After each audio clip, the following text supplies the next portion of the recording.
give it anonymously. What does it feel like when it's outside of you? Does it change? Does it help you get what you want in a way to even have it out in the world? So, in addressing community, I wondered what it would be like for people who work across the street from it to see it every day, or someone just driving by. What does it give rise to inside somebody, or a community, a whole town, that this sign is even up?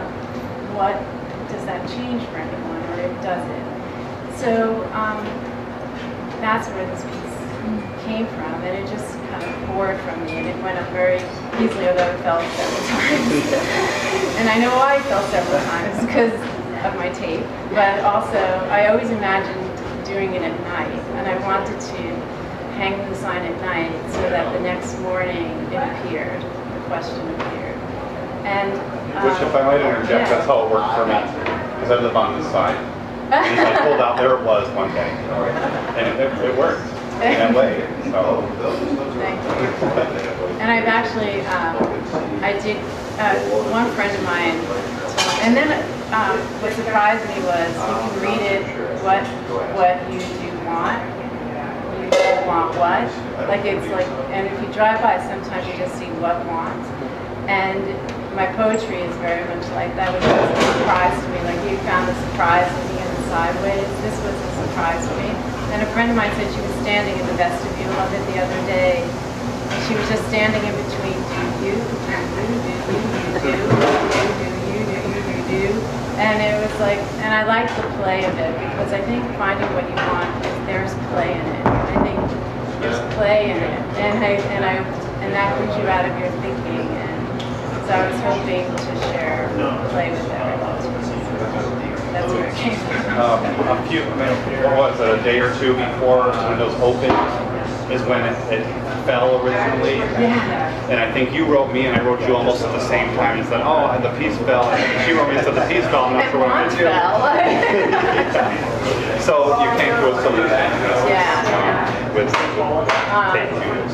Of course, I sent suggestions. There's gaffer tape, there's duct tape, there's clear packing tape. And I think the I wanted to use the white gaffer tape, but it would change the depth of the white space. So I just used clear, and it'll be fun tomorrow to take that off. But. And I have a question too about the printing. Exactly how did you come to that? How did you make that? Did you bring it somewhere? Did you? Oh yeah, my husband works at an agency in the city, and it's basically a very big laser, like a laser printer out. And there's a place that prints them size, so they just printed them out in 4 pieces. So I did all the measuring, and my son, who's 3.5. It was really important to me that he was a part of this. He came and helped me measure, and he came and helped me hang it, and only because he was somebody I had wanted for a very long time. And finally found him. There's wonderful pictures of you and your son in the space that you had sent, setting it up and things of that nature. Yeah. So it's really, a stroller off to the background. Yeah. Like that. So him saying, I want to leave. Did you make that t-shirt, Elizabeth? Yeah, this was cool. Just one, or do you have more? The day of the opening, I wore this with black pants and black and white tube socks because I wanted to look fun. And he wore one, and my husband wore one, but they had gray shirts. But I like to work it all together. Yeah. Right next door to Elizabeth's piece was Elia Gurna. She did a wonderful piece about the reflection of Mount Beacon in the window with the green and pink vinyl, which she had used in previous Windows on Main projects. If anybody was involved or around for the pink and green American flag in the library, that was a telling piece that had a lot of press, a lot of discussion in former years. So she reused that material and traced the outline of the reflection of the mountain in the window. So in essence, she was very simply, she was asking you to look deeper when you're looking at the piece. At first, it just looked just like green and pink vinyl in the windows. Then when you look closer, you could see that it was really following the ridge line of the mountain. So this is, I'm going to segue into some of the issues that we've had with some of the owners and the artists in regards to the project. Elia's first issue was that the owner or the real estate company trying to sell the place or rent the place had pulled away some of the vinyl and slipped in their realtor sign.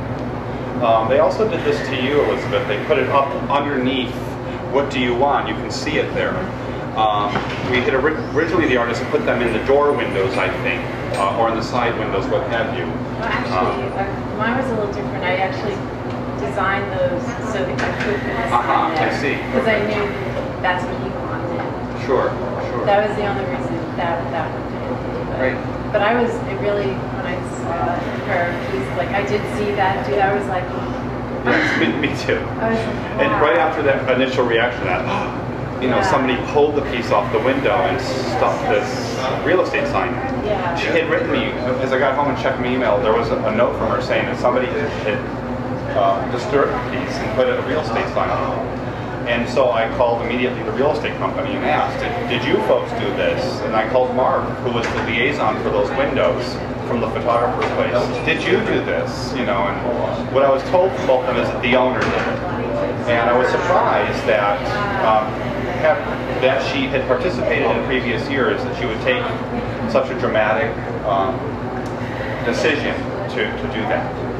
Was surprised they didn't put it in the door window, or especially in Elia's, in one of the side windows. I think it would have worked well there too. So that was the first instance with Elia, which I'm sad about. And I had encouraged her to talk with Mark, to try to get in touch with the owner about this, to create a dialogue.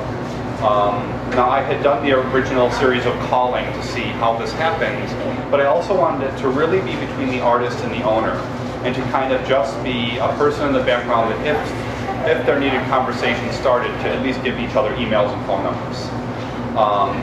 And I'd like to work on that more next year, is really getting the artist and the owner to work together versus having the curator or one of the organizers speaking for you, which happens a lot in the art world. You have an agent or you have a gallery owner that's speaking for the artist.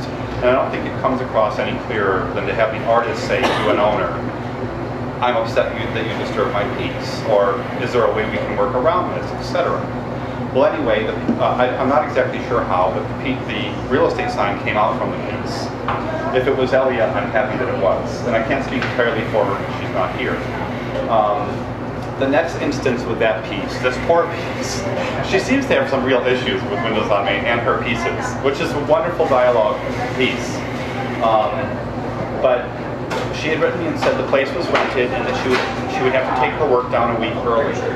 And I said, is that okay with you? And she said, yeah, I have no problem. I told them that when they're ready to have it taken down, to contact me and I'll come in and I'll remove the piece.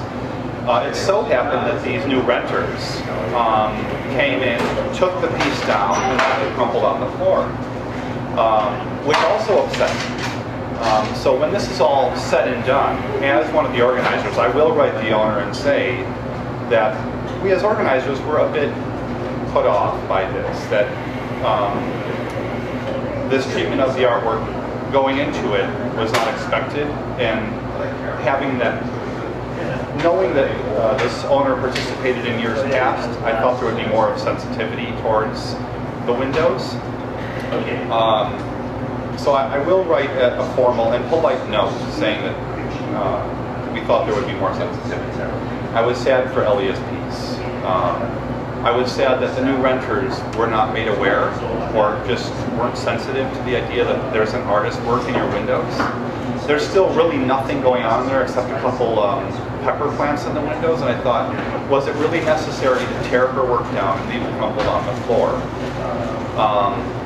I was hoping she'd be here today to talk about that. She may be upset because of it. She may have thought that the organizers would have said or fought more. But like I said, I wanted to leave it between the artist and the owner. So if that upset is there, then a dialogue should be continued. And I'm going to try to do that after the project ends. Secondly, this also happened at Chill, which really surprised me, one of our sponsors. Last week, Teresa Mera's work, it was Love is Broken Glass, hanging in the windows. That was also taken